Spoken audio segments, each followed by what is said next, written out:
Hello, and welcome to part 3 of the 1969 America's War in Vietnam lecture.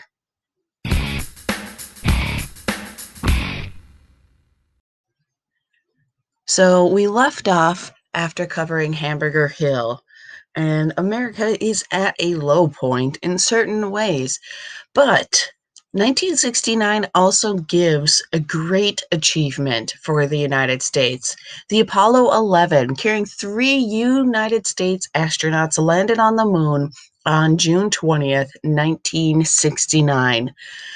Neil Armstrong was the first man on the moon. Crewmate Buzz Aldrin also walked on the moon, and the third man on the mission was Michael Collins.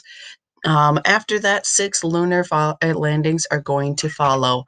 The dream and aspiration of John F. Kennedy at the beginning of the decade, saying that we would be on the moon, setting that goal, setting that ambition, had finally come true with a few months to spare. But this was something that the American people could all unite around as something absolutely spectacular. So, the start of the withdrawal. As I mentioned in Lecture 1 and Lecture 2, Nixon said he was going to de escalate the war and bring the troops home. And he starts it on the very first U.S. troop withdrawal happened on July 8th, 1969, when 800 men from the 9th Infantry Division were sent home. The troop withdrawal occurred in 14 stages from July 1969 through November 1972, and it seemed that to the American people that the war was actually coming to a close. Yes, when you have 500,000 people in Vietnam in 1969 and you send home 800, it's very little in terms of number, but in terms of the people seeing it back home, it is something that gives them hope that this war will actually come to an end. So, another huge event here near the end of 1969 is Muhammad Ali. He is convicted of being a draft dodger. Now, the boxing champion tried to apply 2 years earlier for an exemption as a conscientious objector, but it's tough for a person who is a boxer and who also is very good at talking the boxer lingo to say that he's a conscientious objector. Now, things have changed in Muhammad Ali's life. He is no longer Cassius Clay. He has converted to Islam. He has a different viewpoint on life, and he has changed his name, as you can tell, to Muhammad Ali from Cassius Clay. But still, the United States objected what he applied for. So when this happened, he was stripped of his fighting license and title. Now, he is going to return to the ring in 1970, and his conviction is going to be overturned by the United States Supreme Court in 1971, but it still happens in 69. Now coming out, we have the Nixon Doctrine, and it becomes public on July 25th. It advocated for U.S. military and economic assistance to nations around the world struggling against communism, but no more Vietnam-style ground wars involving American troops. It's not working, obviously. Yes, Korea at least ended in a stalemate, but now Vietnam is going nowhere. So the emphasis was placed on local military self-sufficiency, backed by U.S. air power and technical assistance to assure security. Now, Nixon does something quite surprising. He visits Vietnam and the troops on July 30th, 1969. Now, this is going to be Nixon's only trip to Vietnam during his presidency, but he still does it, building morale, letting people know that he's there, letting people know that he's seeing what's going on, even though he's not really seeing what's going on his visit because you can't put the president's life at risk. However, it is a big show. It is a big gesture to the troops and to everyone. So another offensive. August 12th, 1969, the Viet Cong began a new offensive, attacking 150 targets throughout South Vietnam. This seems to now just be their game plan. Like the Tet Offensive, like that February 22nd offensive, here we go again. The heaviest attacks were aimed at the area next to the Cambodian border, northwest of Saigon. Further north, North Vietnamese commandos fought their way into the U.S. 1st Marine Division headquarters in Da Nang. They were driven out by the Marines, who killed 40 communist soldiers, sustaining 5 killed and 23 wounded in the process. But that's big. They were going after the headquarters in Da Nang. Now, September 2nd, 1969, Ho Chi Minh died of a heart attack. His death was announced to the North Vietnamese on September 3rd. And from here on out, Le Duan takes over for him. Even though that had happened earlier, as Ho Chi Minh was having other health issues, Le Duan has actually been kind of in that driver's seat for quite some time.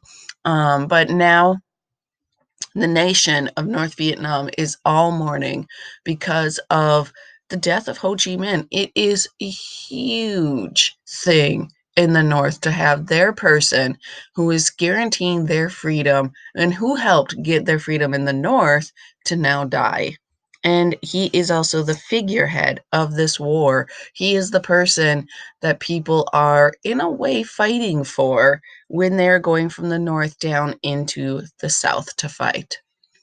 So, October 15th, 1969, we had the Moratorium. It's a peace demonstration, and it was held in Washington, D.C., and several other United States cities. Demonstration organizers had received praises from North Vietnamese Prime Minister Pham Van Dong, who stated in a letter to them, "May your fall offensive succeed splendidly," marking the first time Hanoi publicly acknowledged the American anti-war movement. Dong's comments infuriate American conservatives, including Vice President Spiro Agnew, who lambasted the protesters as communist dupes comprised of an effete core of imprudent snobs who criticized themselves as who characterize themselves as intellectuals. The moratorium is a big event because of how many U.S. cities all participate at the same time on the same day, and it is showing the interconnectedness of a mass movement going across the nation. So, November 3rd, 1969, President Nixon delivered a speech to the nation over TV asking for the support from the great silent majority of fellow Americans for his Vietnam strategy. The more divided we are at home, the less likely the enemy is to negotiate in Paris. North Vietnam cannot defeat or humiliate the United States. Only Americans can do that. This was targeted right at the moratorium. Nixon is speaking against the protesters and asking all of those people that still support the war, which is the majority, according to Nixon, to come out and speak on behalf of the strategy for Vietnam. And many do.